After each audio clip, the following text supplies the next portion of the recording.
It's been 14 years since Roman Abramovich arrived in West London and changed everything at Stamford Bridge. While everyone claimed that the Russian oligarch would quickly get bored and it would all end in tears, it hasn't exactly panned out that way. However, let's take a look at the final game of the 02-03 season when Chelsea beat Liverpool to secure Champions League football, in a game which is now dubbed the £1 billion game. Carlo Cudicini had enjoyed a spectacular 02-03 season, winning the ITV Premiership Goalkeeper of the Season award, which even had the FA trying to have him selected for the international team. The alternative was so scary that they were willing to try anything. However, the following season he was dogged by injuries, forcing Chelsea to stick the hapless Marco Ambrosio between the sticks. Following Jose Mourinho's appointment in 2004, Cudicini was immediately benched for Petr Cech, and pretty much remained there for the next 5 years of his career. He briefly woke from his slumber to move across London to sit on the bench at White Hart Lane for 3 years, before leaving on a free transfer for LA Galaxy in December 2012. He was released a year later at 40 years of age. Mario Melchiot. The perfect example of how unfashionable Chelsea were before a lavish Russian rolled into town is the fact that Mario Melchiot got into their team most weeks for 4 seasons. The cumbersome Dutchman lasted 2 minutes under Mourinho, sold to Birmingham City in the summer 2004, before he departed for Rennes in 2006. He returned to England a year later with Wigan Athletic, where he took in 3 seasons before signing for Qatari side Salal Sports Club on a free transfer in June 2010. After signing for something that sounded like a sports bar, he retired after just 1 season, with his wallet presumably a bit bulkier. William Gallas must have enjoyed living in London, since he spent 12 years of his career in the city. Chelsea fans won't need reminding that he only spent 5 of them at Stamford Bridge though. The former Blues fan favourite had been a fine player for the club, but things ended badly when he refused to sign a new contract in 2006, growing frustrated both with personal terms and having been played out of position at left back. Oh, and not to mention Mourinho stripping him of his lucky number 13 jersey. He left for Arsenal in September 2006 as part of the deal that took Ashley Cole the other way. While the England international soaked up the glory of Stamford Bridge, Gallas left the Emirates after 4 seasons, having won nothing and caused more drama than an episode of Love Island. Showing yet again how little he cared for the fans he left behind, he subsequently spent 3 seasons at White Hart Lane, before seeing out his final days in Australia with Perth Glory. Marcel Desailly was already a legendary figure of football when he moved to Stamford Bridge in 1998.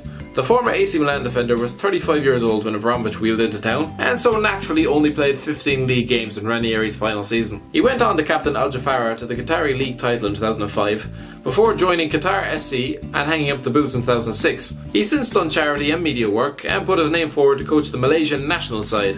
Oh, and he's probably still laughing about the state of Ron Atkinson's media career. Celestine Babayaro. Lord only knows what Mourinho must have thought when he saw Celestine Babayaro partake in a training session. The hapless Nigerian was quickly shipped out to Newcastle midway through the 04-05 season, where the Geordies were forced to watch his defensive errors and lapses in concentration for the next 4 seasons. He left for LA Galaxy in January 2008, linking up with former Chelsea boss Ruud Gullit. It proved to be a waste of time for all concerned, and he was released 2 months later, having played 45 minutes of a pre-season friendly. After 2 years of desperately searching for anyone to take him in, he finally took the hint and retired in July 2010. Jesper Grønkjær. Perhaps there should be a shrine dedicated to Jesper Grønkjær outside Stamford Bridge, because without his goal on the final day of the 02-03 season, there might be no Premier League titles, multiple FA Cups or Champions League glory, and Chelsea fans might have had to put up with the likes of Babayaro for another 5 years. The Danish winger, who bagged the £1 billion goal, spent 1 more season at the club, scoring in the Champions League semi-final against Monaco, but was booted out the door upon Mourinho's arrival, sold to Birmingham City for £2.2 million.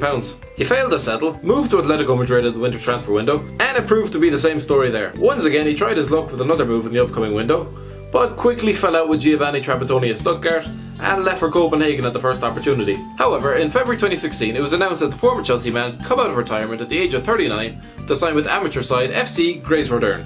I can't pronounce that. Emmanuel Petit. A select few line out for both Arsenal and Chelsea, but Emmanuel Petit is certainly one of them. After a successful 3 years in Highbury, he ended up at Stamford Bridge, sandwiching a failed spell at Barcelona in between. While he didn't win a thing in West London, he made over 69 appearances in his first 2 seasons, and was an important member of Claudio Ranieri's side. However, injuries and the arrival of Claude Makélélé saw him marginalised in his final season, making just 7 appearances before he was released in the summer 2004. He subsequently rejected an offer from Bolton Wanderers before hanging up the boots in January 2005 after failing to recover from knee surgery. Frank Lampard. What more is there to be said about Frank Lampard? When he was signed for £11 million in 2001, just a few years after he was verbally attacked at West Ham Q&A for not being better than Scotty Canham, who could have predicted that he would go on to become Chelsea's all-time record goal scorer with 211 strikes? The Blues legend spent 13 seasons at Stamford Bridge, winning everything in sight, before finishing his career off in the MLS with New York City, where he continued to tear defences to pieces. Oh, and there was also that brief, awkward loan spell at Man City, where he of course scored against his former club and immediately didn't have a clue what to do with himself. He's recently been in talks to succeed Michael Appleton as manager at Oxford United. Graham Lasso was something of a cult hero at Stamford Bridge. The left back was in his second spell at the club, having made close to 250 appearances for the Blues in total. This, however, would be his final game. The former England international was part of the deal that took Wayne Bridge from Southampton to Chelsea. He ended up retiring 2 years later,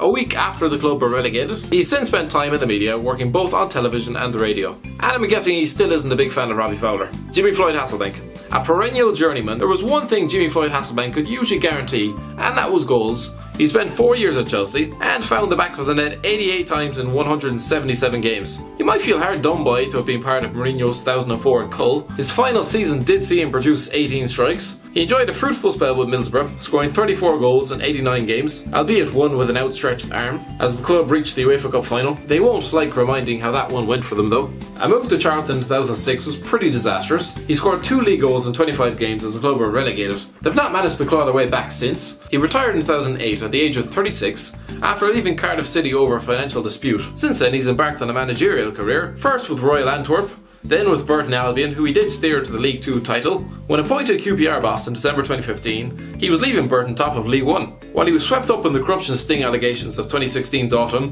the Dutchman managed to keep his job, only to lose it 2 months later due to poor form, with QPR stuck in 17th place. So, big fuss about nothing really. Eidur Gudjohnsen. If you thought Hasselbaink was a journeyman, Eidur Gudjohnsen has probably spent his career living out of hotels. Fancy 5-star hotels, but still. When he signed for Chelsea in 2000, they were his 5th club. After 6 successful years, they were by far and away the longest he ever committed to a football team. The 38-year-old has since lined out for 12 different sides, with 4 of those being in England, 1 being in China, another in Norway, until finally his career took him to India in 2016. The man hasn't scored more than 6 league goals in a season since 2005. The well-travelled former Barcelona striker is Iceland's all-time top scorer with 26 goals, and incredibly appeared at last summer's Euro 2016 tournament at the age of 37. I'm guessing Iceland were the only country that would have even considered taking him, and they still managed to beat England. Thanks for watching. Don't forget to like, share and subscribe, and make sure you check out Footy Feed for all the latest transfer rumours and news.